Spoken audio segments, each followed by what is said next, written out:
Jæja Jónas, fyrstu viðbrögð eftir 3-0 sigur á Frömmurum? Já, bara geggjað. Ég meina, spiluðum náttúrulega bara svona ágætlega. Fannst mér svona eiga erfitt að finna dampinn þar til að þeir missa mann út af. Fyrir að halda boltanum betur og þá bara gerast hlutirnir. Það er bara einfalt geggjað í rauninni.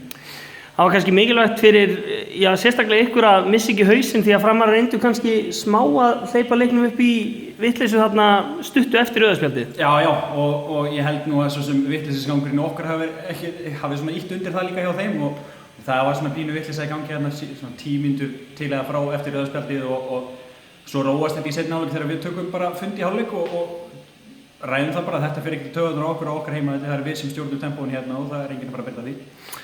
Og liðið sýnir sannlega að það kom bara menn í mannstað því að þið saknið bæði Nacho og Alvaro en það var ekki að sjá.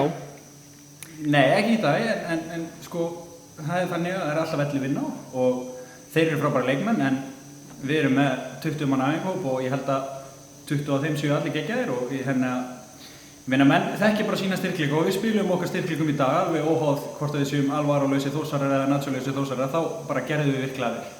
Og framhaldi, hvernig horfið það við þér?